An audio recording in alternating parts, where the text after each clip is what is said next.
मई 2022 से till now market ना तो बहुत ऊपर गया ना तो बहुत नीचे गया। मार्केट साइड वैसे ही चल रहा है, एक बार ऊपर जाता है तो एक बार नीचे आता है, एक बार ऊपर जाता है तो एक बार नीचे आता है। तो इसके बाद जो ऊपर जाएगा ना मार्केट, वो आप लोग सोच भी नहीं सकते। और टाटा डिजिटल फंड और आईसीआईसीआई प्रूडेंशियल टेक्नोलॉजी फंड, ये फंड के बारे में तो आप लोग जानते ही होंगे। आपका इन्वेस्टमेंट भी इसी फंड पे है ना। तो अगर है, स्किप मत करना, और अगर नहीं है फिर भी ये वीडियो देखना, क्योंकि बहुत कुछ सीखने को मिलेगा। तो ये दो फंड पिछले एक साल से बहुत ही गंदा रिटर्न दे रहा है। तो इन्वेस्टर्स इस फंड के ऊपर क्या करेगा, बहुत सारे इन्वेस्टर्स ऑलरेडी रिडीम कर चुका है, ऑलरेडी इस फंड से निकल चुका है। तो ये फंड क्या पहले वाला जो परफॉर्मेंस किया था वो परफॉर्मेंस अभी बाद में करेगा या नहीं करेगा, या इस फंड पे क्यों ऐसा गिरावट हो रहा है। तो अभी इन्वेस्टर्स को क्या करना चाहिए, whether they should be redeem और दे कंटिन्यू देयर इन्वेस्टमेंट, तो इसके बारे में डिटेल्स पे बात करेंगे। तो चलिए वीडियो को स्टार्ट करते हैं। Hey everyone, I am Deepankar और आप देख रहे हैं इन्वेस्टर कम ट्रेडर। तो ये जो दो फंड है, यानी कि टाटा डिजिटल फंड और आईसीआईसीआई प्रूडेंशियल टेक्नोलॉजी फंड, ये दोनों ही सेक्टर फंड है। और आई होप कि इन दोनों के बारे में आप लोगों को बेसिक्स तो पता होगा, उसके बाद ही आप लोग इन्वेस्टमेंट किए होंगे। और अगर आप लोग जाने बिना, बेसिक्स जाने बिना या इन सब का डिटेल्स जाने बिना आप लोग इन्वेस्टमेंट किए हो, तो आप लोग आइंदे से प्लीज़ ऐसा करके इन्वेस्टमेंट मत कीजिएगा। पहले आप लोग खुद जानो, या तो आप लोग किसी फाइनेंशियल एडवाइजर या mutual fund, certified mutual fund consultant के पास जाके आप लोग सही से एडवाइस लो, ठीक है। क्योंकि इन्वेस्टमेंट ऐसे करोगे तो आप लोगों का पैसा डूबने का चांस है। खैर, हम लोग बात कर रहे थे कि ये फंड क्यों इतना खराब रिटर्न दे रहा है पिछले एक साल से।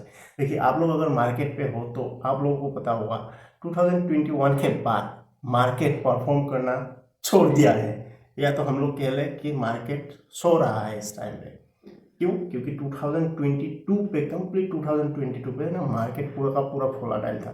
कभी ऊपर जाता है तो कभी नीचे जाता है। अगर 4 दिन मिलके अगर 200 या 150 पॉइंट ऊपर चला जाता है तो एक दिन पे वो 300 पॉइंट नीचे चला जाता है। इसका भी बहुत सारे रीजन है, जो कि आप लोगों को पता है। यूक्रेन रशिया का वॉर हुआ, उसके बाद फेड बार बार अपना इंटरेस्ट रेट इंक्रीज करता रहता है। उस हिसाब से हमारा इंडियन मार्केट भी, यानी कि आरबीआई भी अपना इंटरेस्ट रेट इंक्रीज करता रहता है, और उसके वजह से मार्केट बहुत बार गिरा।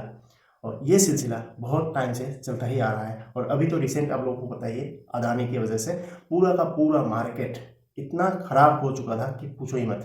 और मार्केट जब भी नीचे जाता है ना, तो सभी स्टॉक्स पे और सभी फंड्स पे इम्पेक्ट होता है, राइट। लेकिन इस बार एक बहुत देखने वाला चीज़ था कि अदानी का शेयर की वजह से जो मार्केट गिरा, ठीक है, जो स्टॉक मार्केट गिरा, उस हिसाब से हमारा म्यूचुअल फंड मार्केट नहीं गिरा। आप लोग ये मार्क किए हो? अगर नहीं किए हो, एक बार सोच के देखना, क्योंकि मार्केट बहुत नीचे तक गिर चुका था, स्टिल गिरा हुआ है, लेकिन म्यूचुअल फंड इतना नहीं गिरा था। तो ये बारे में आप लोग देखना, और क्यों नहीं गिरा था इसके बारे में भी अगर आपको वीडियो चाहिए तो कमेंट सेक्शन पे बता देना, तो मैं उस पर क्लेरिफाई करूँगा।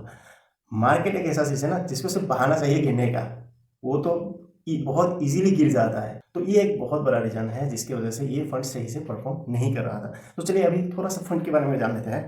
तो देखिए, हम लोग ना बहुत ईजी वे से समझने की कोशिश करेंगे, ध्यान से सुनना। टाटा डिजिटल फंड जो है, उसका कंप्लीट होल्डिंग आईटी सेक्टर पे होल्डिंग 33 कंपनीज पे है। और उसका अगर रिटर्न के बारे में बात किया जाए डायरेक्टली, तो रिटर्न एक साल पे ऑलमोस्ट 10% का गिरावट हुआ है। यानी कि अगर आपका 1 लाख रुपीज़ था लास्ट ईयर पे, तो इस टाइम पे आपको, आपके पास 90,000 होगा। 10% गिर चुका है मार्केट। और अगर 3 साल का बात करें तो वो 30% गिरा नहीं है, ऊपर था, यानी कि 30% प्रॉफिट पे है। अगर 5 साल का बात करें तो 22.79%, और 10 साल का बात करें यानी कि ऑल टाइम की अगर बात करें तो 19.62% का ग्रोथ है, ठीक है। और इस पे जो भी कंपनीज है ना, कंपनीज का मैक्सिमम होल्डिंग्स इन्फोसिस पे है। इन्फोसिस पे वो अकेले कंपनी पे 25.5% का होल्डिंग है। टीसीएस पे 19.49% का होल्डिंग्स है। एसीएल पे 8.98% का होल्डिंग्स है। तो आप लोग तो सोच रहे होंगे कि इतना बढ़िया बढ़िया कंपनीज है, फंडामेंटली बहुत ही स्ट्रॉन्ग कंपनीज है, तो ये कंपनीज होते हुए भी ये फंड अच्छे से परफॉर्म क्यों नहीं कर रहा है, ये भी लास्ट में बताऊंगा। अभी बात कर लेते हैं आईसीआईसीआई प्रूडेंशियल टेक्नोलॉजी फंड के बारे में। देखिए आईसीआईसीआई प्रूडेंशियल पे 48 कंपनीज पे इन्वेस्टमेंट है, उस पर 33 था, इसमें 48। और इसका अगर रिटर्न का बात करें तो ये भी 10.10% का गिरावट हुआ है एक साल के अंदर अंदर। 3 ईयर्स पे इस पे 33.92% का ग्रोथ है, 5 ईयर्स पे 22.42% का ग्रोथ है और ऑल टाइम पे 22.07% का ग्रोथ है। और अगर ये एक साल 10.10% का गिरावट ना होता तो आप लोग सोच सकते हो कि कितना परसेंट ऊपर चला जाता और कितना रिटर्न आ जाता। लेकिन मार्केट पे ऐसा नहीं होता है, गिरता है तो ऊपर उठता है, ऊपर उठता है तो गिरता है, ये बेसिक फंडा है, ठीक है। तो इसका भी अगर होल्डिंग्स का बात किया जाए तो इस पे इन्फोसिस पे ही 34.04% का होल्डिंग्स है। टाटा पे कितना था 25.5% का, टीसीएस पे 18.10% का और एयरटेल पे 7.94% का होल्डिंग्स है।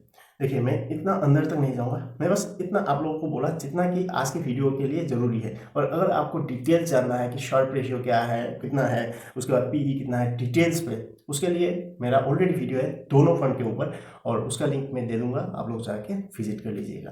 तो अभी मैं आप लोगों को ऑन स्क्रीन पे एक ऐसा चीज दिखाऊंगा जो कि आपका कंप्लीट कंसेप्ट क्लियर हो जाएगा कि किस वजह से ये फंड सही से परफॉर्म नहीं कर रहा है। तो चलिए स्क्रीन पे, तो ये है टाटा डिजिटल फंड और इस पे अगर हम लोग देखेंगे तो दिसंबर 2015 पे ये फंड स्टार्ट हुआ था। दिसंबर 2015 से ये सही सही चल रहा था, ठीक है। और ये 2020 के बाद जो मार्केट गिरा कोरोना की वजह से, उसके बाद देखिए कितना मार्केट ऊपर चला गया था। तो 2022 तक ये सही चल रहा था, उसके बाद सडनली गिर गया। तो ये जो गिरावट था ना, ये यूक्रेन रशिया वॉर की वजह से ये गिरावट हो चुका था और बहुत सारा रीजन्स था, ठीक है। तो अभी देखिए ये मई 2022 से टिल नाउ मार्केट ना तो बहुत ऊपर गया ना तो बहुत नीचे गया, मार्केट साइड वैसे ही चल रहा है, एक बार ऊपर जाता है तो एक बार नीचे आता है, एक बार ऊपर जाता है तो एक बार नीचे आता है। तो इसके बाद जो ऊपर जाएगा ना मार्केट, वो आप लोग सोच भी नहीं सकते। और हो सकता है कि 23 पे ही ऊपर जाए या 24 पे ऊपर जाए, लेकिन ऊपर जाएगा ये श्योर है।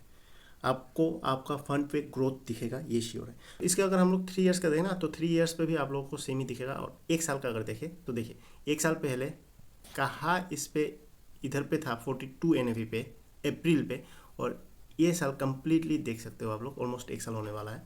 एक साल पे ये फंड साइड वैसे ही चला। अभी आईसीआईसीआई प्रूडेंशियल टेक्नोलॉजी फंड की अगर बात करें तो ये 2013 से स्टार्ट हुआ है और पैटर्न सेम है, ठीक है। 2022 तक ये अच्छा खासा चल रहा था, उसके बाद देखिए ये गिरावट और ये साइडवेज ये साल पूरा। इस पर भी अगर आप 1 ईयर का देखेंगे ना तो सेम पैटर्न है, ठीक है, सेम पैटर्न पे चल रहा है। और ये क्यों चल रहा है अभी आपको बताते हैं। आपको अगर याद होगा इन्फोसिस पे इन दोनों का मेजर होल्डिंग्स था, टाटा पे 25.50 और आईसीआईसीआई पे 34.04%। और इन्फोसिस पे आप लोग एक साल के लिए अगर देखेंगे तो ये है हालत, ठीक है। कहा 1800 1900 पे था और कहा 1500 पे अभी चल रहा है। टीसीएस का भी अगर एक साल का पैटर्न देखें तो देखिए शेयर का हालत ऐसा है। तो अगर मेजर होल्डिंग्स ही ऐसा होगा तो फंड कैसे करके अच्छा परफॉर्मेंस करेगा, आप ही बताइए। सो आई होप आप लोगों का जो भी कंफ्यूजन था और दिमाग पे जितना सारा क्वेश्चंस था वो क्लियर हो चुका होगा। अभी आप कहीं ना कहीं फेसबुक पोस्ट पे या फेसबुक कोई ग्रुप पे जाके मैसेज नहीं करेंगे कि निकल जाऊं, क्या क्या करूं क्या ना करूं, है ना। तो मैं कंप्लीटली आप लोगों को डिटेल्स पे समझाया।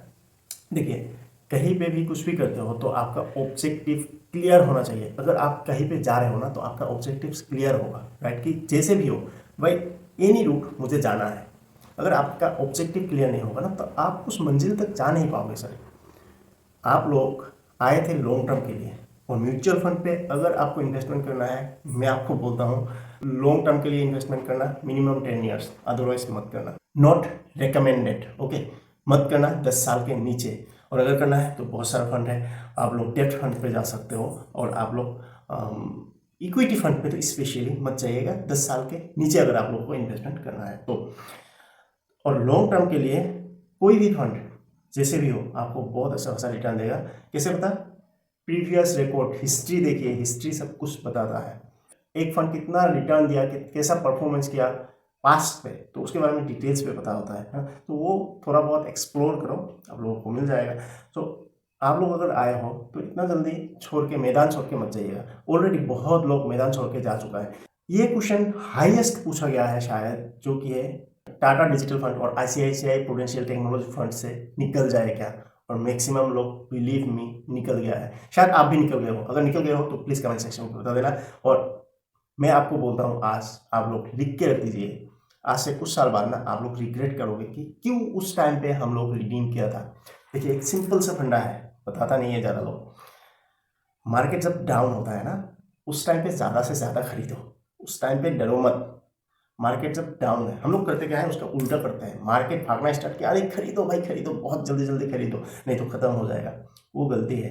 जब मार्केट डाउन है, यानी कि शेयर का प्राइस कम है, तो आपको यूनिट ज़्यादा मिलेगा। जब मार्केट अप चला जाएगा ना, तो आपका जो यूनिट है ना, वो यूनिट पे ज़्यादा पैसा मिलेगा आपको।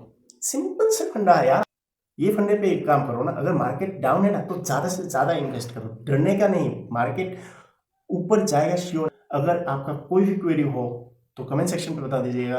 अगर आप म्यूचुअल फंड पे इन्वेस्टमेंट के लिए कोई भी एडवाइस चाहिए होगा तो मेरा नंबर डिस्क्रिप्शन पे है, जाके देख के आप लोग कॉल कर सकते हो। सो यही था आज का वीडियो। आई होप आप लोगों का जो भी थोड़ा सा कंफ्यूजन था वो क्लियर करने में मैं सक्सेस रहा। अगर आप लोगों का हेल्प हो तो प्लीज़ कमेंट सेक्शन पर बता दीजिएगा। और अगर मेरा वीडियो आप लोगों को वैल्यूएबल लगता है, वर्दी लगता है, तो ही आप लोग मुझे फॉलो करना। अदरवाइज ना करने से भी कोई प्रॉब्लम नहीं है, लेकिन मैं ऐसा वैल्यूएबल वीडियोस लाता रहूँगा आप लोगों के लिए। तो मिलते हैं नेक्स्ट वीडियो पे, तब तक के लिए नमस्कार।